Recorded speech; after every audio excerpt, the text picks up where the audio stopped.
Amigos de RD, estamos con Cristian Cofré, ingeniero civil industrial de la Universidad de Chile, académico de la Universidad de Valparaíso y miembro del Instituto Chileno de Investigaciones Genealógicas. Cristian es investigador de historia colonial de nuestro país y director de la revista de estudios históricos, donde ha publicado varios artículos de orden genealógicos e históricos. En esta oportunidad queremos hablar de aspectos generales del pisco chileno, pero sobre todo del hallazgo de escritos que indican acerca de la elaboración de pisco en la zona central de Chile y que son anteriores a los conocidos en relación a los del Valle de Elqui. Gracias, Cristian, por concedernos esta entrevista. ¿Cómo estás? Gracias, Guillermo, por la invitación. ¿Todo bien? Muy bien, acá en Santiago. Oye, Cristian, ¿te parece que nos cuentas en qué consiste este hallazgo investigativo? Sí, claro, se trata de la presencia de botijas de pisco en una estancia colonial chilena ubicada en la zona central de Chile. En este caso son 25 de estas botijas de pisco y representa hasta hoy el documento más antiguo de la presencia de este término para referirse al destilado de uva que existe en Chile y, bueno, en el mundo en general. ¿De cuándo sería o de cuándo es este registro? Es de 1717 y se halló este registro en el inventario de bienes del dueño de la estancia de Alhué. Alhué es un valle que está ubicado en la región metropolitana actualmente, en la zona central de Chile, y donde en 1717 falleció Bartolomé Pérez de Valenzuela, el dueño de la estancia, y a su muerte se levantaron todos los bienes que tenía, se contabilizaron, posteriormente se tasan, se evalúan, les ponen un valor a cada uno de ellos y ¿con qué finalidad? Para poder dividirlo entre todos sus herederos. Y eso es lo que se hace. Finalmente, todo esto termina con la partición de estos bienes. Entonces, en específico, en el inventario que se levanta aparecen estas 25 botijas de pisco dentro de la bodega de la viña de esta gran estancia, era muy grande, ¿no? Hacían un montón de cosas. Era prácticamente una fábrica de producción de la época. Y además, sí, comparativamente con otras, era bastante grande. Lo que hizo el historiador Pablo Lacoste hablaba de 1733, por lo tanto sería 16 años antes este registro en la Así zona es. central. Hay un nombre que aparece que se repite que conectaría el Valle de Alhué, la hacienda de Alhué con la torre en Valle del Elqui, que es Marcelino Rodríguez Guerrero. ¿Tú nos puedes contar quién es él? Marcelino Rodríguez Guerrero era un español nacido en España, que llegó a Chile seguramente en torno a 1710, más o menos.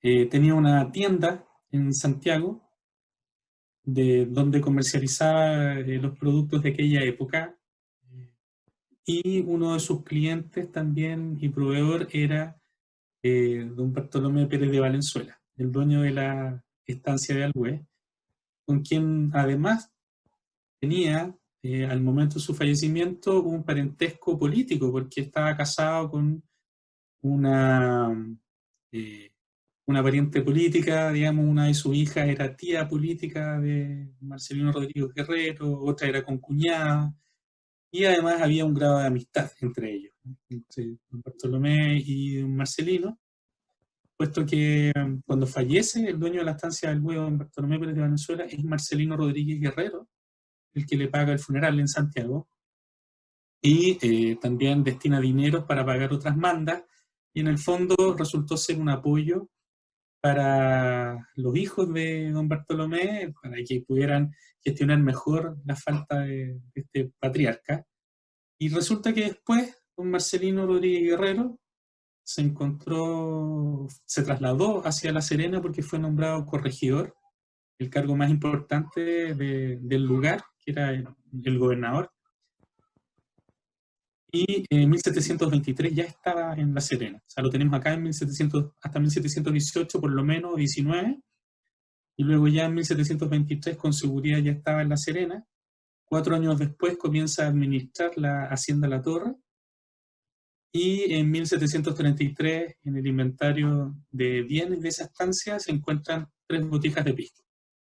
Entonces es una gran coincidencia que estas botijas de pisco, digamos, tan esquivas que no están en ninguna otra documentación, aparezcan justamente donde él estaba, muy cercano a la familia, en 1717 en el Valle Central, y después él mismo administrando una hacienda en el Valle de Elqui.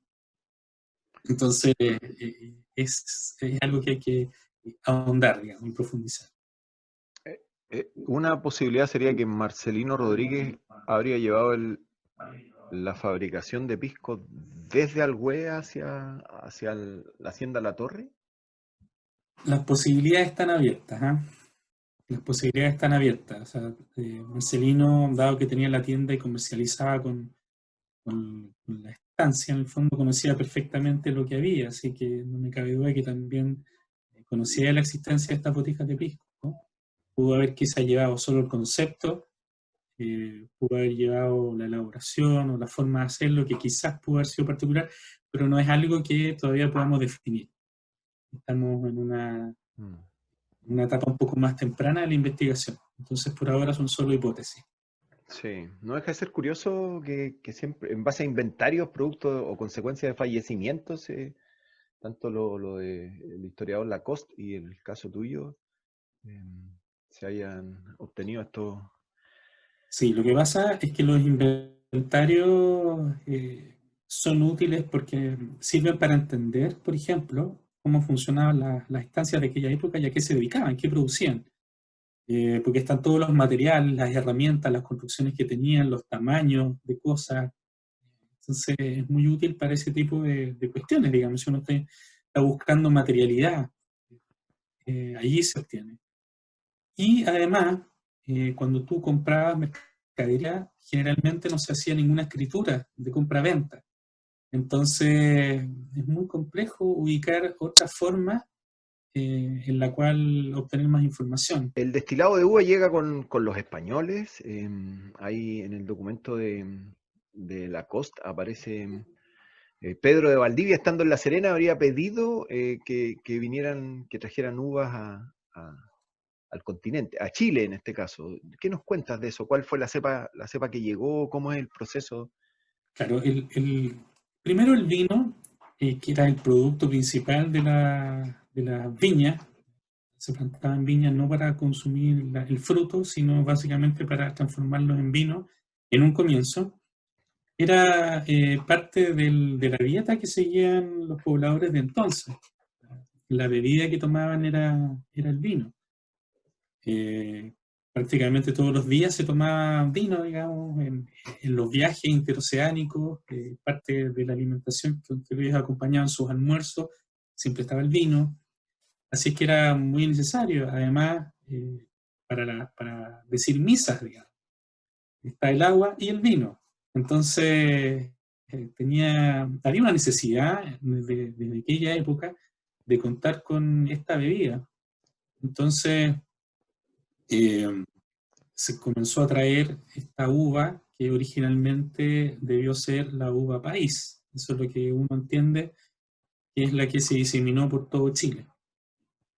Y esa fue la uva principalmente que estuvo y ha estado hasta el día de hoy en gran parte de nuestro país. Sí, la uva país ya era una uva que se prestaba para el destilado. Mira, en realidad, que era favorable para el destilado. no, yo no creo que era la uva justamente indicada para destilar, pero para destilar, digamos, se necesita en el fondo, lo que uno hace es extraer el alcohol de las cosas. Entonces, con un poco de fermentación ya empezaba a aparecer el alcohol, sea la uva que sea. Probablemente la calidad con una uva país o el tipo de bebida que se tenía no es la misma que conocemos ahora el pisco, ¿no? Era muy distinto, pero sí se podía destilar, y de hecho hay evidencias de alambiques que este instrumento que nos permite hacer una buena destilación en Santiago desde 1586 por lo menos. Entonces, con la llegada de la uva, la elaboración de vino que comenzó, al menos en Santiago hay antecedentes de 1558, Rodrigo de Araya, y ya se producía vino. Y con el correr del tiempo, casi 20 años después, también se encuentra un alambique con el que también se destilaba, y por lo tanto el aguardiente de entonces ya se comenzó a elaborar en Chile, en el siglo XVI. Van a la par, ¿no? ¿A finales del 16? A finales del XVI. Ese dato tú lo refrendas con, con registros de existencia de alambiques en esa fecha. Exactamente. Había Eh, alambique, vasija y viña. Todo lo necesario para producir aguardiente. Perfecto. Siempre con la uva país, porque el dato que maneja el investigador Lacoste es que el moscatel llegó a comienzos del 18. Según datos tuyos, ¿ya habría una otra cepa en esa fecha? Sí, mira, hay una información que proviene de un cronista de mediados del siglo XVII, se llama Alonso de Valle, que en su histórica relación del Reino de Chile, él eh, cuenta que había moscateles eh, y que eran tan claros que parecían agua. Esa es una de las referencias que él pone. Ahora, a los cronistas tampoco hay que creerles a pie juntilla, digamos, porque en particular Alonso Valle era muy bueno para poner a Chile en Europa en ese entonces, porque este libro fue publicado en Europa. Era muy bueno para poner a Chile a la altura de ciudades, a Santiago en particular, a la altura de las ciudades europeas. Entonces, puede haber algo de fantasía. Pero el dato concreto y cierto de la presencia de uva moscatel, que es la que se utiliza hasta el día de hoy para elaborar pisco, eh, más antiguo que se ha encontrado hasta ahora o que yo conozca, es el que encontró otro genealogista, un amigo mío, Enrique Molina, y que es de una estancia en Curicó en 1678. La estancia de don Fernando Canales de la Cerda, ahí había uva moscatel. Cristian, te escucho. Así es que en realidad eh, es posible, o sea, dado que tenemos este documento, que efectivamente, más allá de lo que diga el cronista Alonso Valle, tengamos documentado la uva moscatel con presencia en Chile anterior a lo que se creía. Entonces, según este dato del sur, el 1678 ya tendríamos moscatel acá, moscatel no criolla, digamos, o sea, es decir, cepa española. Uva moscatel, que es lo que se conoce como el moscatel, digamos, ¿Sí? la cepa, la cepa que se utilizó siempre. Ya con aroma y dulzura que favorecía el destilado y el aguardiente, muy por sobre Claro, la país que, ¿sí? Pues la primera cepa. sí, claro. Según la información que manejas, la moscatel, ¿cómo llega a la zona? ¿Por mar? ¿Por, por Argentina, que es otra hipótesis? O por tierra desde Perú? No, yo creo que todavía no estamos en condiciones, yo no estoy en condiciones para asegurar cómo es que llegó a Chile, porque las vías que tú me señalas son justamente las que se utilizaban. Es más natural que la uva moscatel de presencia en el norte pudiera haber llegado quizás más por tierra, desde Cuyo a la región nortina, quizás la ubicada más al sur, como esta que se halló en Curicó, quizás venía por mar al puerto de Valparaíso, eh, a través de un viaje desde Perú, o desde Panamá, o directamente desde España. Eso es materia de estudio también, ¿no? Muy complicado aventurar algo así.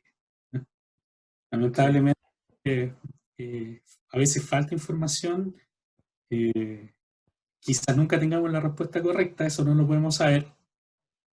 Lo que sí sabemos es que la presencia de esta uva es anterior a de lo que se creía hasta el día de hoy. sí. Yo quería, bueno, siguiendo el hilo, en la medida que se abra la opción de mar, aparece también la opción de que hubiese llegado a Valle del que antes que al sur de Chile, una cuestión lógica, y a Perú antes Sí, claro. que al sur de Chile también, digamos.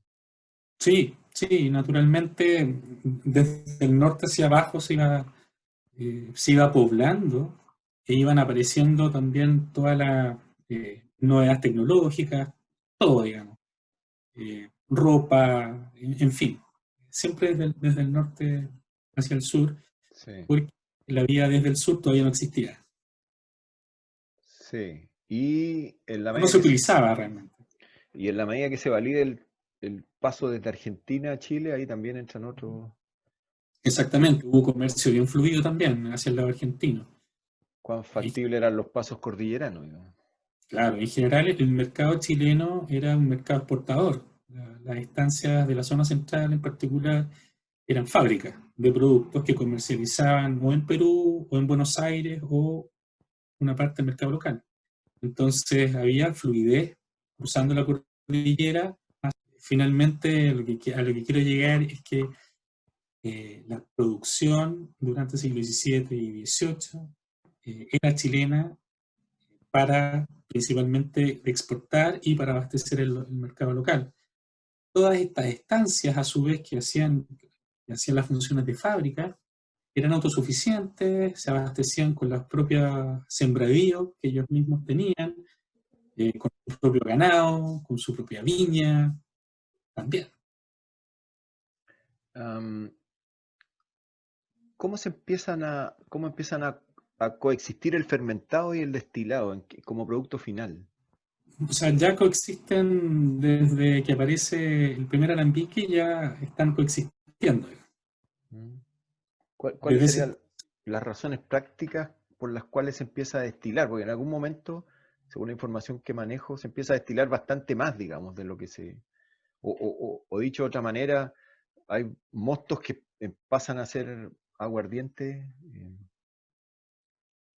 sí, te lo puedo plantear al revés. ¿Eh?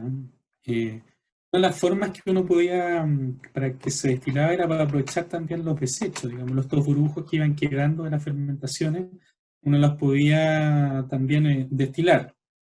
Y el vino malo también era un muy buen insumo para destilarse, porque no tenía salida como vino malo, le iban a pagar un poco al productor.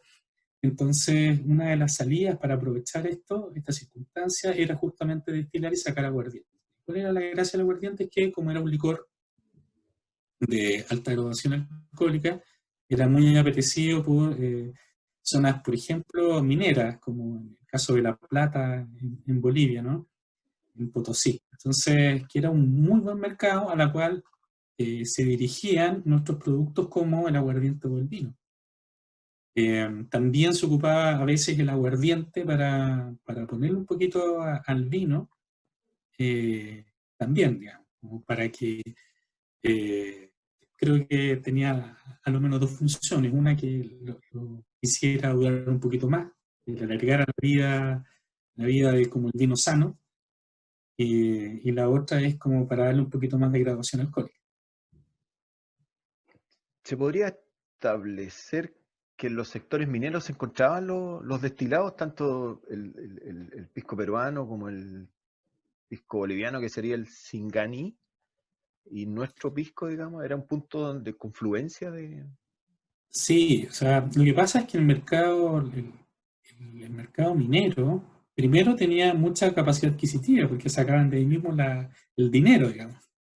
Tenían ahí mismo la plata para comprar cosas, y eran muy demandantes entonces de cualquier tipo de producto.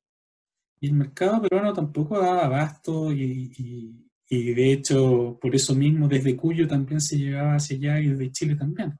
iban a parar nuestros productos.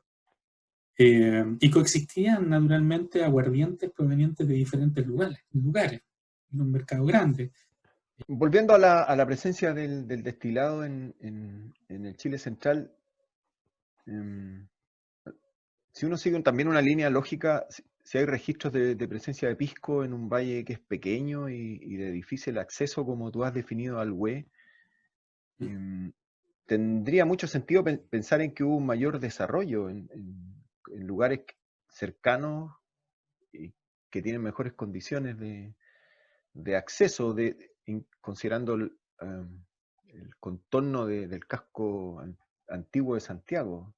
Sobre todo si se registra en la información que tú entregas, 27 alambiques en la zona y 3 fábricas de botijas. Mi pregunta es muy probable que se pueda encontrar incluso registros anteriores al 1717 y además, ¿por qué no se investigó antes la zona central como productora de pisco? Sí, bueno, la primera pregunta, lo que se sabía hasta ahora era que en la zona central y particularmente en Santiago había, me parece que 8 o 9 alambiques. En nuestra investigación los duplicamos. Para el periodo del siglo XVII llegamos a 17 alambiques, que si sumamos además todos los que habían durante el siglo XVIII, a comienzo del siglo XVIII, y el que encontramos en el siglo XVI, hacemos 27. Es una cifra bastante grande porque en La Serena, en el sector de La Serena Coquimbo, se habían encontrado 5 para el siglo XVII y la misma cantidad para el sector de San Juan. Entonces aquí tenemos 17. Entonces uno lo que dice es, bueno, si una zona tan conocida como La Serena, Coquimbo, productor de pisco tradicionalmente, ¿cierto? Tiene 5 alambiques, entonces quiere decir que en la zona central, que hay 17 para todo el siglo XVII, es potencialmente una zona donde se producía mucho más aguardiente, y claramente había hacendados financieros que tenían 3 alambiques, o en el caso de Alhue que tenían 2 alambiques funcionando. Esto denota una actividad industrial. Producían para vender y comercializar. Por lo tanto, es muy probable que quizás, porque no se ha investigado en este lugar, se halle más información al respecto y más referencias al pisco. Y no se ha investigado porque donde floreció el pisco como concepto, y que llegó a ser tan tradicional y un patrimonio nacional, es justamente en la zona norte, el Valle del Elqui, Huasco, qué sé yo, en los alrededores, donde germinó y uno naturalmente en sus cabezas tiene, tiene puesto que es en esos valles donde germina, porque además tienen condiciones climáticas favorables que no están en la zona central. Así que lo bueno de esto es que nos abre una nueva puerta para seguir investigando y seguir entendiendo cómo fue este proceso de creación o de difusión del pisco en Chile. Yo creo que los próximos desafíos justamente van a estar en la investigación de la zona central. Sin duda. Ahora, no deja de ser menor que hoy en día, hoy no se podría hacer una botella de pisco en Alhue, por ejemplo. No se puede. Solamente en las terceras y cuartas regiones, porque es parte de la denominación de origen que se dio en 1981. Y además tiene sentido, porque como lo decía, en la zona central el concepto pisco ya dejó de existir. No hay, digamos. Es como si de aquí hubiera aparecido, si es que fue así, una cuestión que todavía se tiene que investigar más profundamente, y luego pudo haberse difundido en el norte, pero fue ahí donde realmente germinó. Ahí fue donde el concepto pisco, para referirse al aguardiente, donde se fortaleció y donde pasó a ser un patrimonio que se transmitía de generación en generación. Y ese es el valor. Más allá de que se haya encontrado esta presencia en el Valle Central, en realidad es en la zona norte donde realmente germinó esto, donde uno además metió la cabeza que es prácticamente donde surgió. Cristian, ¿y dónde aparece dónde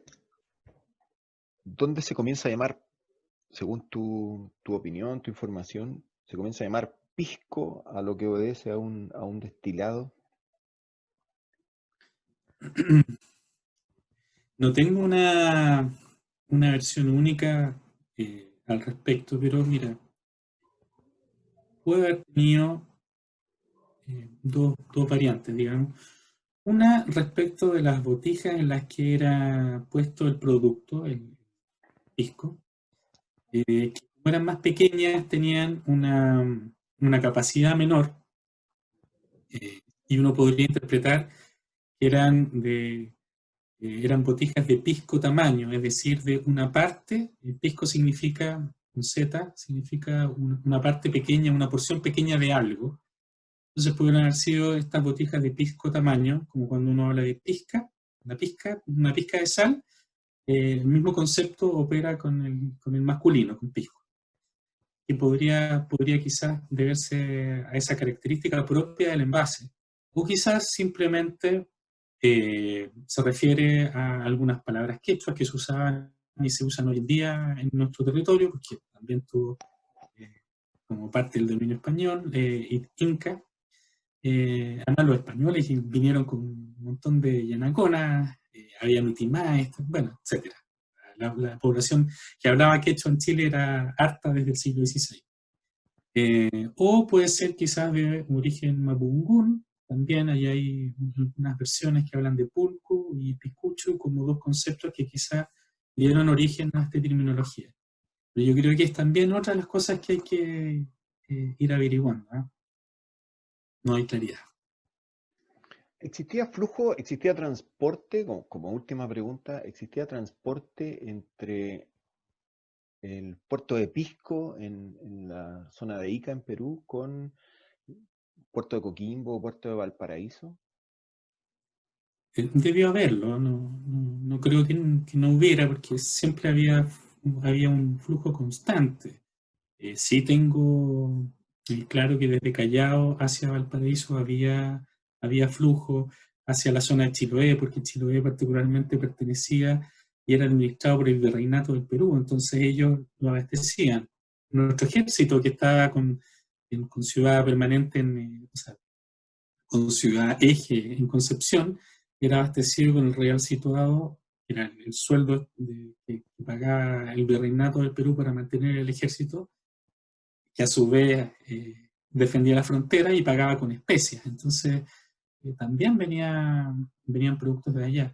Pero en realidad el mayor flujo, por ejemplo, de la zona central y la zona norte chilena era la inversa, era desde acá hacia allá. No tiene ningún sentido traer cosas que allí mismo producen. O sea, es como si trajéramos cebo o cordobanes a la estancia del Bue desde otro lado, no tiene ningún sentido porque aquí mismo lo producimos. Y lo mismo pasa en este caso con el pisco. No tiene ningún sentido traer desde afuera destilado si la estancia del Bue se producía, por lo menos desde hace 40 años antes de la muerte de este estanciero. O sea, en 1677 ya había alambique, había viña, vasijas, etcétera, para almacenar las cosas. 40 años después, los alambiques incluso estaban tan desgastados que se consideraron inservibles. Pero imagínate cómo era el tema de la producción. Ya habían comprado otro alambique que equivalía más o menos a las capacidades de los que ya quedaron inservibles. En ese ambiente es impensado traer Sí. un destilado a esta zona. ¿No? Al contrario, es aquí hacia afuera.